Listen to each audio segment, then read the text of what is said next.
De nous rejoindre dans cette émission Face à l'actualité, ce magazine qui fait le décryptage de grandes lignes de l'actualité. Quant à ce numéro de Face à l'actualité, nous abordons de questions ou de sujets d'actualité. Vous le savez peut-être, l'annonce de la nouvelle de sa mort a suscité l'indignation dans l'opinion congolaise et internationale également. Le porte-parole du parti politique Ensemble pour la République de Moïse Katumbi, Cheriban Okende, a été retrouvé mort dans la matinée du jeudi 13 juillet 2023 dans la capitale congolaise, la justice congolaise.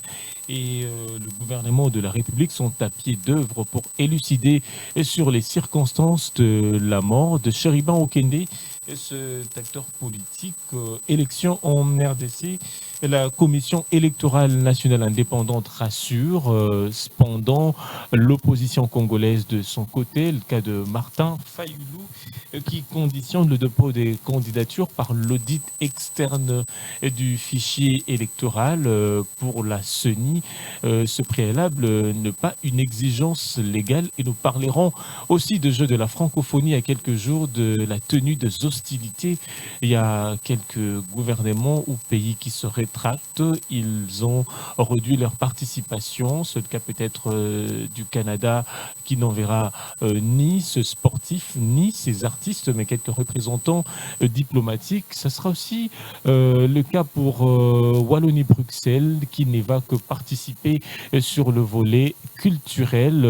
L'on s'interroge de questions qui l'on se pose au cours de cette émission Face à l'actualité avec Méthode Moulenda. Il est acteur, analyste politique. Méthode Moulenda, bonjour et bienvenue. Bonjour Monsieur Lionel. Voilà, ça fait longtemps. Ça fait longtemps, ça me fait plaisir, ça fait toujours plaisir de vous revoir et je vous suis en permanence. Voilà. Merci beaucoup, Monsieur Méthode Moulenda. J'ai annoncé de sujets d'actualité. On commence par ce sujet qui a suscité l'indignation de Congolais, des internautes. J'ai eu le temps de parcourir des tweets, des réactions de quelques Congolais par rapport à l'assassinat du porte-parole du parti politique Ensemble pour la République de Moïse Katumbi. D'aucuns parlent d'une intimidation politique, comme ce fut le cas sous plusieurs régimes. Vous êtes d'avis par rapport à ce Congolais qui pense? D'accord.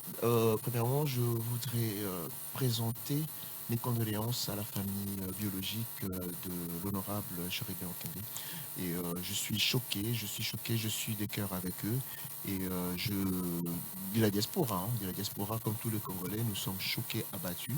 On n'y s'y attendait pas d'avoir un assassinat aussi ignoble sur la terre de Lumumba avec l'avènement de la démocratie.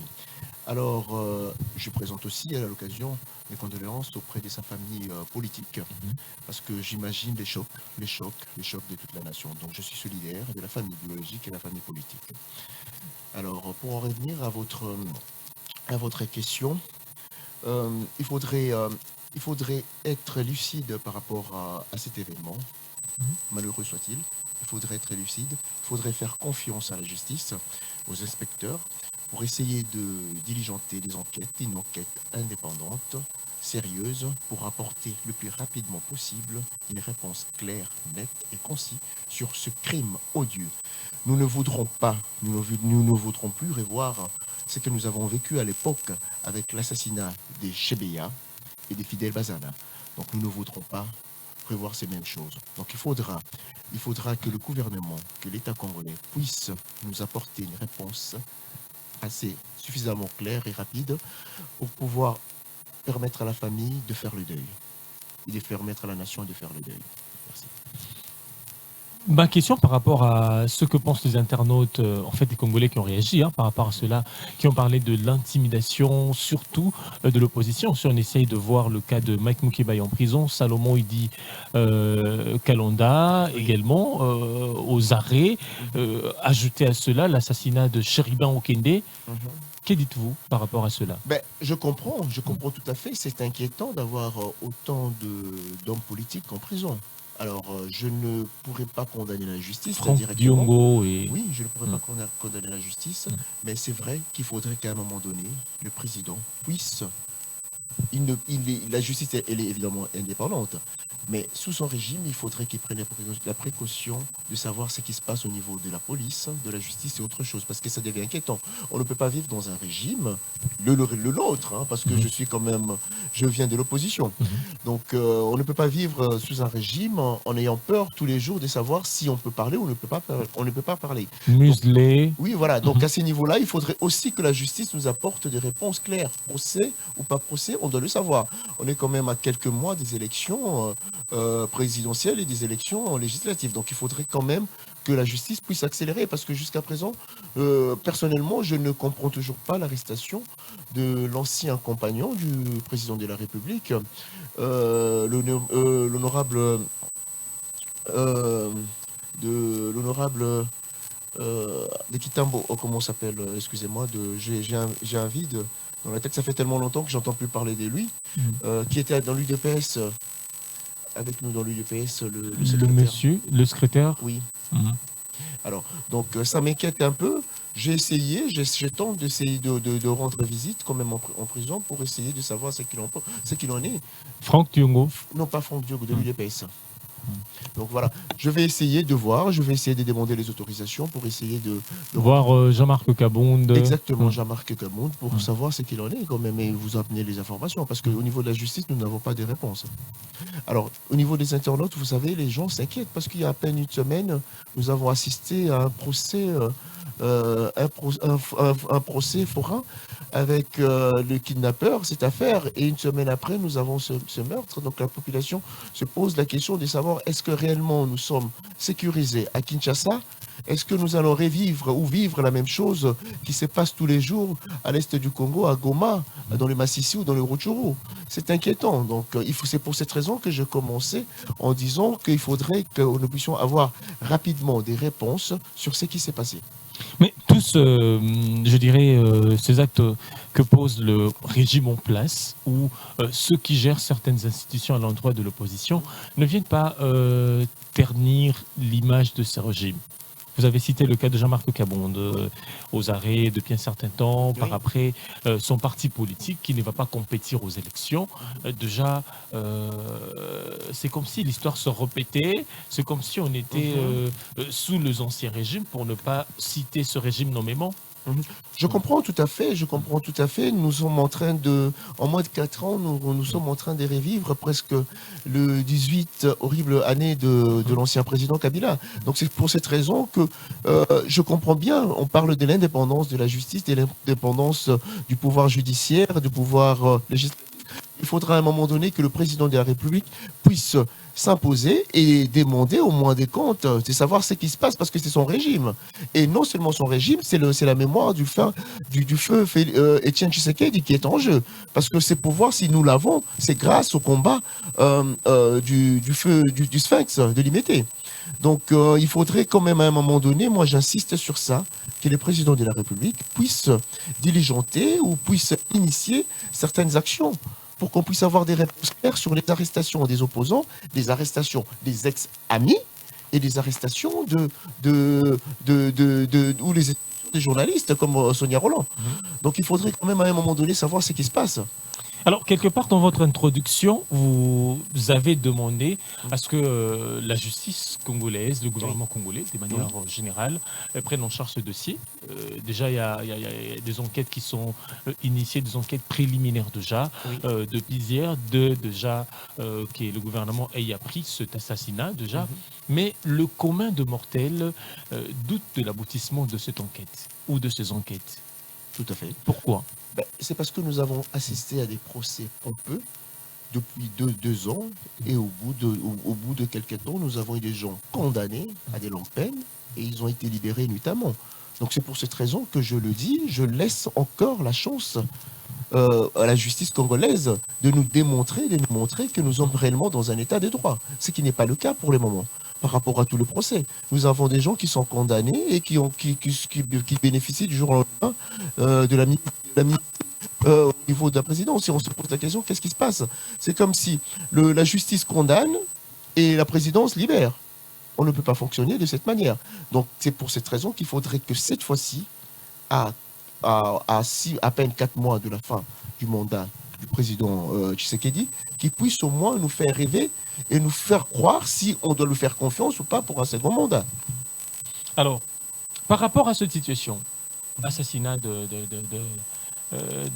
Chérubin Okende, l'ancien ministre de Transport, cela et député ne national. risque pas de remettre en cause le caractère apaisé et crédible des élections? Je ne le pense, personnellement, je ne le pense pas parce que je crois à l'expertise de M. Kadima. Parce que la communauté internationale réagit, hein, les États-Unis, pas mal de pays, l'Occident réagit par rapport à ce fait, cet acte oui, qu'on a connu jeudi dans la matinée. Alors, lier un assassinat avec les élections, ça serait peut-être faire la sécurité. Voilà. Mais la sécurité, ça fait plus de 20 ans depuis l'entrée de Vous avez insisté, un député national, un élu national, assassiné. Voilà. Ça, c'est inquiétant. C'est comme je le dis, c'est vraiment inquiétant. C'est inquiétant, mais il ne faudrait pas faire un raccourci direct avec les élections au niveau de la RDC. Alors, au niveau de la RDC, jusqu'à présent, jusqu'à ce jour, continuons de faire confiance à M. Kadima en espérant, c'est un expert international, en espérant que, pour une fois, nous accorder, nous permettre de voter dignement et d'avoir nos votes respectés. Donc, pour le moment, on ne peut pas douter du tout. Alors, un assassinat, est-ce que réellement M. Okende représentait un danger pour ce régime? Je me pose des questions. Donc, il faudrait quand même, quand je parle de la justice, quand je parle... Est-ce que ces opinions dérangeaient le régime en place? Connaissant la personne et ce qu'il disait au niveau des médias, je ne vois pas plus qu'un autre que Mike Moukebaï ou même Jean-Marc Gabonde qui ont dit des choses beaucoup plus creuses que celle-là. Donc c'est pour cette raison que je demande à la justice de diligenter une enquête pour savoir, comme on dit au niveau de la police judiciaire, à qui profitent ces crimes. Et moi, j'ai ma petite idée. Cette enquête aboutisse également. Oui, c'est ça. Voilà. Moi, j'ai ma petite idée. De tout Congolais. Tout Congolais. Alors, voilà. Comme nous avons lié quand même cette situation sécuritaire aux élections, on va aborder notre deuxième sujet par rapport aux élections, l'organisation des élections. Vous avez dit, la CENI rassure. Donc les élections dans le délai, au plus tard le 20 décembre, qu'il en ait la présidentielle, législative nationale et provinciale également. Et pendant ce temps, je l'ai annoncé dans mon introduction, l'opposition congolaise, notamment le CID, qui conditionne les dépôts de candidature ou sa participation, je dirais, par le nettoyage externe, l'audit externe du fichier électoral. Quelle est votre réaction par rapport à cela? Ce n'est pas une mauvaise idée en soi, mais les timings ne le permettent pas. Je pense que ce qu'on appelle aujourd'hui l'opposition est en perte de vitesse depuis un certain temps. Manque de propositions, manque de crédibilité, c'est la même personne qu'on retrouve depuis des années. Alors, ce n'est pas le cas de l'ECD et de l'honorable Martin Fayulu, en qui j'ai... Mais ce que vous appelez opposants aujourd'hui, ce ne sont que des vendeurs de rêves. Ce sont des personnes qui ont participé à la destruction, dans la spoliation de ces pays. Donc il faudrait quand même mesurer d'une certaine manière quand vous qualifiez des gens d'opposants. Mais leurs avis ne sont pas aussi à négliger. Oui. Alors c'est pour cette raison que je dis que j'ai autant de respect avec... Bien qu'ils aient travaillé avec... les anciens régimes ou l'ancien régime, ce sont de Congolais, ils ont le droit d'émettre les avis. Tout à fait. Par rapport à ce qui se passe, par rapport à la marche du pays. Tout à fait. Et quand ça ne va pas, ils ont le droit de dire non, ça ne marche pas. Exactement. C'est pour cette raison que je fais la part de choses entre l'honorable Martin Fayulu, par exemple avec l'honorable, pas M. Katumbi ou le Matata Pogno, en qui j'ai aucune confiance en fait. Il faudrait se méfier de ces gens-là. Si ces régimes si le régime qui est passé aussi longtemps, c'est à cause de ces gens-là. Donc il faudrait pas que le Congolais tombe dans cette culture de l'amnésie collective. Une fois qu'on n'est plus au pouvoir, on passe directement à l'opposition. C'est un jeu. D'où mon objectif d'essayer de sensibiliser les Congolais, en sachant qu'il faudrait à chaque fois ne pas être amnésique en disant, voilà, il était là, il passe d'un côté à un autre. Il faudrait avoir une position claire. Nous assistons depuis 2 ou 3 décennies à une prostitution politique. Les gens font de la politique uniquement pour essayer d'améliorer, de changer leur vie. Aucunement, on ne voit pas on ne sent pas la conviction. du jour au lendemain. Si aujourd'hui on parlait de monsieur, en parlant, si vous voulez que je rentre dans les détails, je pourrais vous le dire. Vous pensez que si la justice dont on parlait tout à l'heure, si la justice elle était réellement indépendante et aussi efficace, vous pensez que monsieur Katumbi ne serait pas en prison en ce moment? Vous pensez que monsieur Matata Ponyo ne serait pas en prison en ce moment? Vous pensez que l'ancien ministre, l'ancien premier ministre Adolphe Mozito ne serait pas en prison en ce moment? Donc il faudrait vraiment faire la part des choses. Il ne faudrait pas croire aux vendeurs de rêves qui sont ces messieurs, de ces trois messieurs qui ont détruit ces pays, qui ont participé en tout cas à la destruction de ces pays. Et je fais la part des choses à la différence avec l'honorable Martin Fayulu. Ces trois messieurs ont réussi à détruire le pays. Je ne voudrais pas personnaliser ce débat par rapport aux personnalités politiques ou quoi que ce soit. Mais prenons leurs recommandations ou je dirais peut-être les avis de ce personnalité-là. Moi, j'estime à mon avis que c'est fondé. Par exemple, le cas de Mozito, après avoir parlé avec Kadima, qui conditionne la tenue des élections par organiser également les élections à Kwamutu et il y a deux territoires qui sont en insécurité, à l'Est également. Alors, en répondant à cette question, quand il était du côté du président Kabila de l'époque, est-ce qu'il y avait des élections à Yumbi, à Butembo? Ça ne les dérangeait pas à l'époque. Mais est-ce que c'est en fait, je ne sais pas, le cas où la situation est similaire par rapport à ce contexte-là? Oui. Alors, si je pense que la situation est similaire, quand ça leur arrangeait, ils ne parlaient jamais de trois villes qui n'ont pas participé aux élections en 2018. Mais c'est vrai que comme ils ont pris conscience, j'espère qu'ils ont réellement pris conscience qu'ils ont commis des bêtises. Sous Kabila, ils doivent déjà commencer par l'admettre, ce qui n'est pas le cas. Ils n'ont jamais admis qu'ils ont commis des erreurs et des crimes que je pourrais citer, des crimes économiques. Donc c'est pour cette raison que moi je ne suis pas amnésique. Je n'oublie pas aussi facilement. Ils ont des avis et je le comprends. Mais imaginez si nous attendions la fin de la guerre dans la partie est du pays. Vous pensez qu'on aura les élections avant combien d'années? On va assister à cette situation. C'est pour cette raison que je dis que ces gens, des fois, sont même dangereux. Parce que j'ai l'impression qu'ils travaillent pour le président Tshisekedi indirectement. Ils nous proposent un glissement. Mais est-ce que ces territoires-là seront toujours privés d'élections à chaque cycle électoral? Alors, c'est une mauvaise chose en soi. Mais est-ce que nous devons faire un glissement? Ils sont moins congolais que vous, par exemple, M. Moulenda. Vous estimez que ceux qui sont à Beni ou je dirais à Kwamutu, dans la partie est, ils sont moins congolais que vous? Alors, moi, je pars d'une autre réflexion. Nous sommes à 4-5 mois des élections. Il faudrait simplement demander au gouvernement de mettre le moyen et de mettre fin à la guerre. Parce que si nous devons commencer les recensements, à Kwamutu, si on doit arrêter la guerre, j'espère qu'ils pourront le faire d'ici là. Pas la guerre, mais les violences, j'espère qu'ils pourront le faire d'ici là. Mais s'il faudrait commencer un recensement au niveau de la population de Kwamutu, nous prendrons du temps. On peut trouver des moyens. On peut essayer de créer un fichier parallèle au niveau de Kinshasa en essayant d'identifier la population de Kwamutu à Kinshasa et d'essayer de localiser en fait une partie pour permettre à la population de voter. Mais s'il faut attendre la fin de la guerre, ça, on aura un glissement forcément du premier mandat du président de la République. Et moi, je suis contre ces glissements. Je suis contre, je ne veux pas.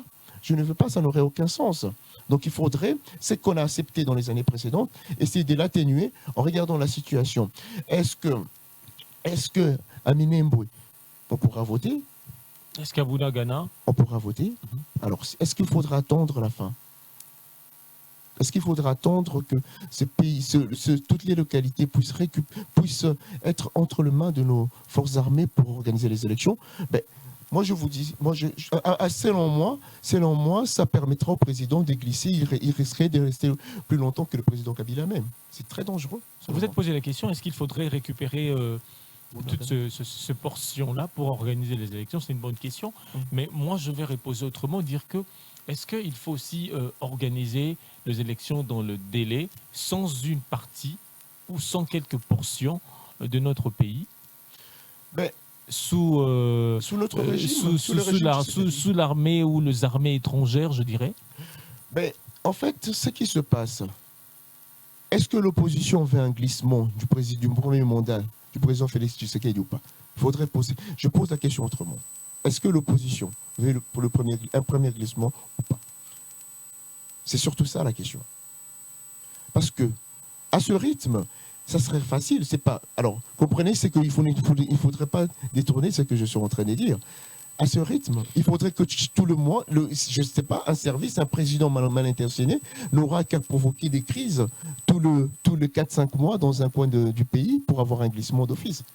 L'opposition ne voudrait pas un glissement, mais il estime que le pouvoir ou le régime en place a quand même quelques marges de manœuvre pour en finir avec l'insécurité, en finir avec les conditions précaires de Congolais. Tout à fait. En place. Nous avons tout à fait, tout à fait. Oui. En parlant Nous avons l'armée, n'est-ce voilà, pas? voilà. Alors, il ne faudrait pas oublier. Alors, c'est vrai que je reste assez lucide. Hein, je reste assez lucide. Il ne faudrait pas oublier que nous avons une armée infiltrée depuis l'entrée de la FDL en 97. Il ne faudrait pas l'oublier. Une armée infiltrée, les services infiltrés.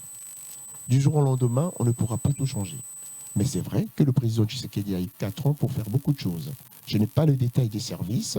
J'espère qu'il a pu faire certaines choses. Mais visiblement, nous avons encore la guerre. Ça veut dire que toutes les bonnes choses n'ont pas encore été faites. Alors, maintenant, est-ce qu'il faudrait conditionner ou lier le problème sécuritaire aux problèmes sociaux directement de la population touchant la précarité du social congolais? Ça serait en fait un lien assez dangereux en fait. Parce que on n'aura pas le même baromètre. C'est vrai qu'en 4 ans, nous avons espéré beaucoup de choses du gouvernement, surtout dans les sociales du Congolais, et que nous avons presque rien eu en fait. C'est vrai, il faudrait l'admettre. Il faudrait l'admettre qu'on a échoué. Il faudrait l'admettre quand nous avons vu certaines choses, nous avons assisté à des détournements, à des choses que la population n'a pas inventées. Nous avons eu des procès télévisés. C'est vrai qu'on a entendu des sommes qui choquaient la population. Et c'est vrai qu'on a eu pendant 4 ans, nous avons eu des parlementaires qui avaient des revenus plus que choquants et qui n'ont pas tenté à un seul moment d'y mettre fin ou d'améliorer les avantages qui étaient aux antipodes de ce que vivait la population. Nous avons une population qui vit dans la misère totale à Kinshasa. Alors vous imaginez à l'intérieur du pays. Donc nous avons une différence. Nous avons en fait... Je ne parle pas du régime, je parle en général, hein, du régime, des hommes politiques qui vivent comme s'ils ne vivaient pas sur cette planète. Vous assistez au cortège tous les jours, de gens qui passent dans les belles voitures, qui construisent, qui poussent des maisons qui poussent comme des champignons, pendant que la population manque d'eau potable. Nous avons dans ces pays la population... Et ça continue jusqu'aujourd'hui. Oui, mais c'est ce que j'ai dit. Les gens qui sont au pouvoir, qui construisent... Ah oui, c'est comme des champignons. Moi, à chaque fois, je suis étonné. Je me pose la question à chaque fois que je passe, je dis déjà. Et de l'autre côté, nous n'avons pas d'électricité. C'est difficile d'avoir l'électricité à Kinshasa. Vous imaginez dans la capitale, si nous n'avons pas tout ça, qu'est-ce que ça peut être à l'intérieur du pays? Alors, voilà. C'est pour cette raison que je ne voudrais pas que ce qu'on appelle que les opposants d'aujourd'hui puissent utiliser en fait leurs crimes, parce qu'ils ont participé.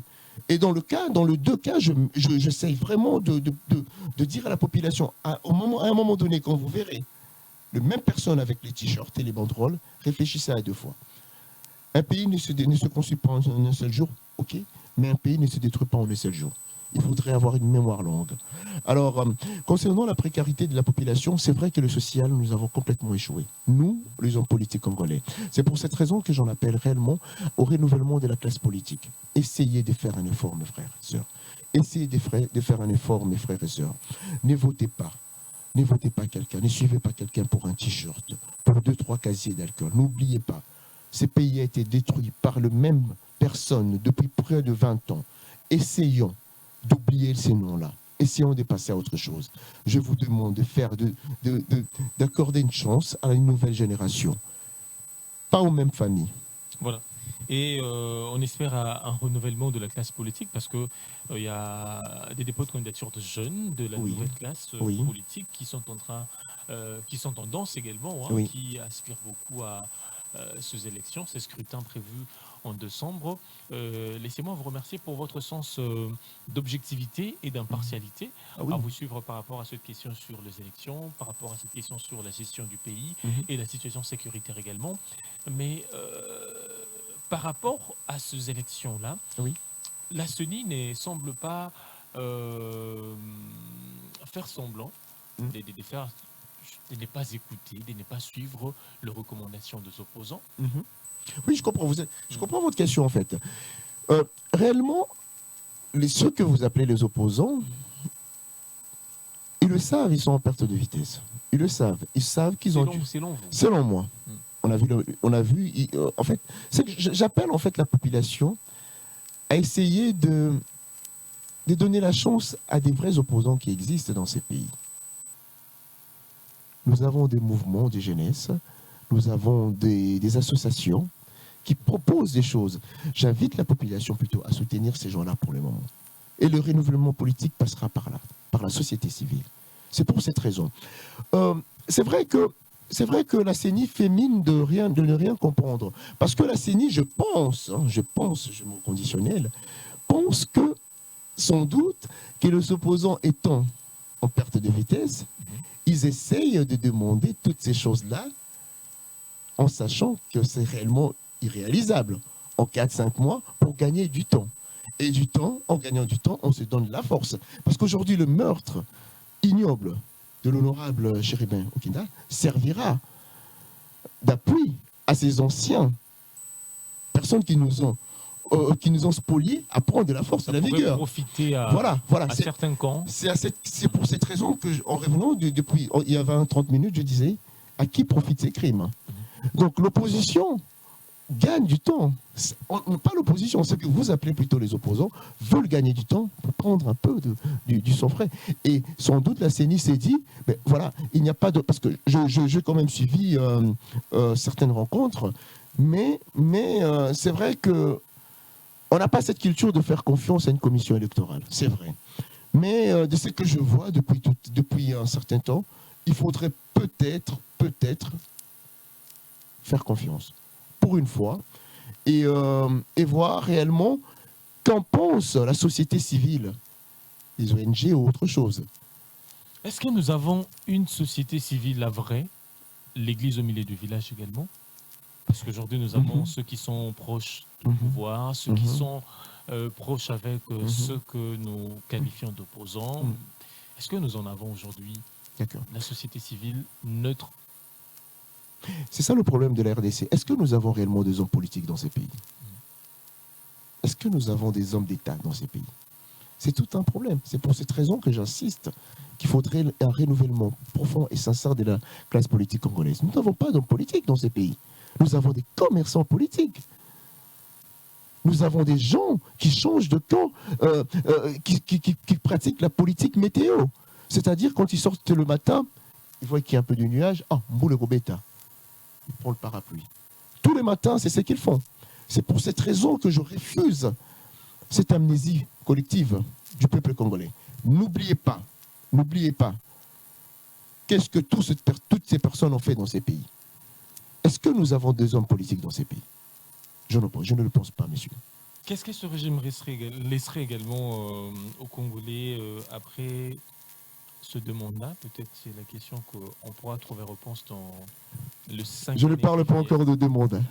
Le premier mandat. Non, pourquoi je dis 2 mandats? Oui. Là, je vais me référer à ce qu'a dit Jean-Marc Kabonde lors de sa première sortie médiatique, qui a dit que le pouvoir en place est en train d'orchestrer des manœuvres pour encore se donner un 2e mandat, la création de plusieurs partis politiques mallettes pour accorder à Tshisekedi plus de 300 sièges au niveau du Parlement et le reste laissé à d'autres forces politiques. Aujourd'hui, il pourrait avoir raison. C'est pour cette raison que j'ai l'intention d'aller visiter, si j'ai l'autorisation, d'aller visiter l'honorable Kabonde pour m'entretenir avec lui, pour prendre connaissance de son état de santé et pour savoir ce qu'il en est. Je voudrais vraiment rencontrer l'intéressé. Non, mais si l'on se tient à ce propos. C'est vrai que, alors, comme en ne connaissant pas la cuisine interne de ces papiers. Nous avons beaucoup de partis politiques. Oui. Le parti de Jean-Marc Kabonde qui est écarté de la course et plusieurs partis sont d'obédience tshisekidiste, Union sacrée de la nation.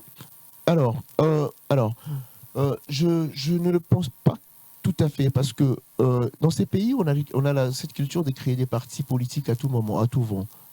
Toute personne nommer ministre, crée un parti. Toute personne nommée DG, DG, PCA, quelque chose, ou quoi que ce soit d'autre, crée un parti politique. On environne, si je ne me trompe pas, presque 900 à 1000 partis politiques en RDC. C'est pas nouveau, il y avait 800 partis il y a encore quelques temps. Donc c'est vrai que le propos de l'honorable Kabound m'ont beaucoup interpellé, et c'est pour cette raison que je voudrais vraiment le rencontrer et en savoir un peu plus et revenir, si vous me le permettrez, pour vous en dire un peu plus. Il faudrait vraiment. Parce que ne connaissons pas la cuisine interne de l'UDPS, et ils étaient quand même en conflit à ce moment-là. On ne sait pas de quoi il en ressort de ce conflit. Est-ce que c'était dans un cadre, dans tel ou autre cadre? Je n'en sais rien. J'espère vraiment rencontrer l'honorable. Voilà. Et on va prendre la troisième thématique de la francophonie.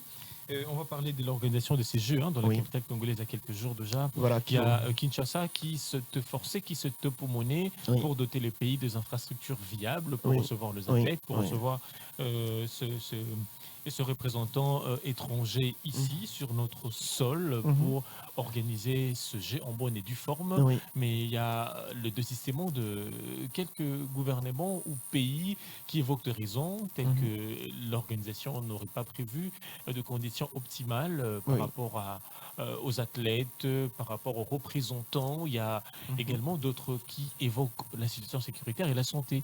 Que dites-vous de cela?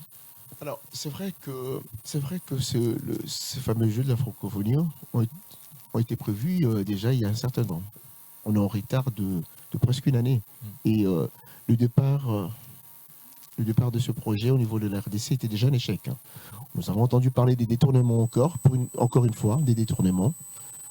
Au début du projet, on a perdu du temps, du temps pour monter et ficeler le projet, mais il faudrait vraiment l'admettre que la RDC a fait beaucoup d'efforts pour essayer de créer un cadre pour organiser ces Jeux.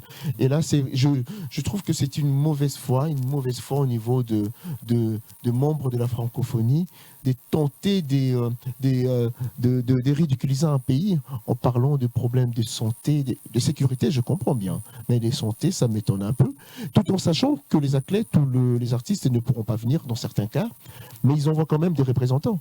Est-ce qu'ils ne soucient pas de la santé, de la sécurité, de leur sécurité? Donc ça, c'est une façon de dénigrer un État, et je ne le conçois pas venant de pays frères, et ça me touche parce que moi-même je vis en France. Alors aujourd'hui c'est le 14 juillet, c'est la fête nationale française, pour ne pas dire la fête de l'indépendance. J'en profite à l'occasion pour souhaiter une bonne fête à tous le Français vivant à Kinshasa et en Afrique. Voilà, donc c'est un mépris. La RDC est le plus grand pays francophone au monde, et je ne comprends pas pourquoi la Fédération française d'athlétisme et de cyclisme avance de tels arguments qui sont plus que insultants envers l'Afrique, la RDC. Le Canada. Voilà, aussi, c'est quand même insultant. Insultant parce qu'il y aura des représentants, et les représentants, ils viendront bien à Kinshasa, là où il y aurait, selon eux, un problème de sécurité ou autre. Je ne dis pas non, mais c'est quand même inquiétant, c'est un peu bizarre. Il faudrait qu'on puisse avoir beaucoup plus de respect. Et la RDC, j'espère qu'à la fin, prendra des dispositions, pas à l'encontre, mais au niveau de la diplomatie envers ces pays. Alors, quel appel lancez-vous à la jeunesse congolaise, aux Congolais de manière générale, par rapport à ce jeu qui se tiendra dans quelques jours à Kinshasa? Prenez-vous en charge, aimez votre pays. Voilà. Prenez-vous en charge, aimez votre pays. Alors, Monsieur Méthode Moulenda, nous atterrissons déjà pour cette émission Face à l'actualité. Et par rapport aux élections, vous serez candidat?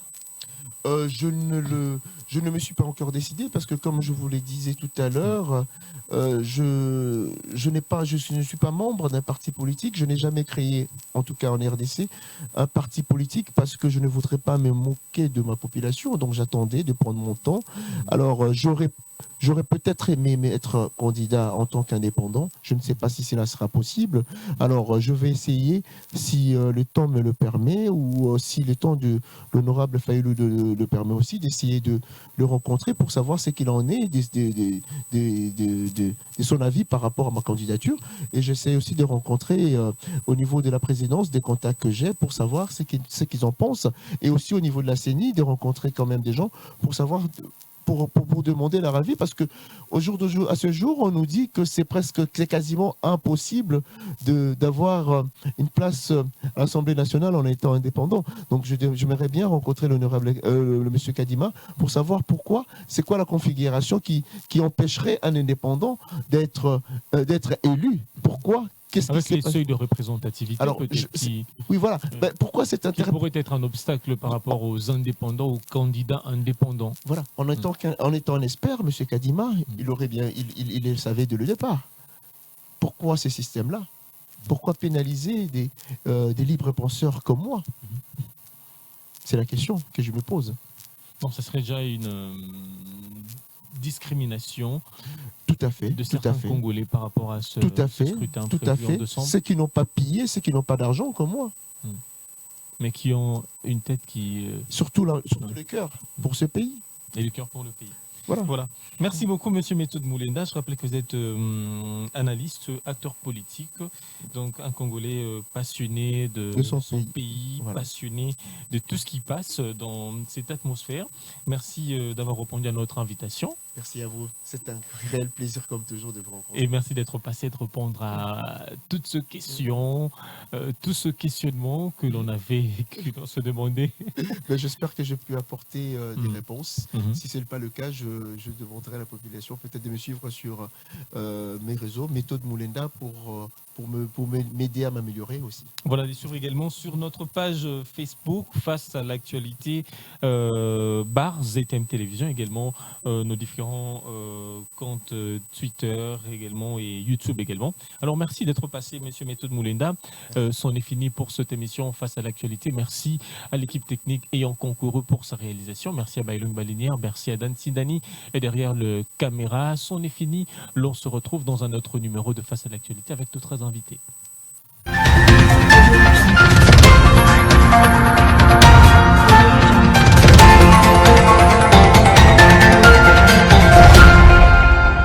Audio Jungle.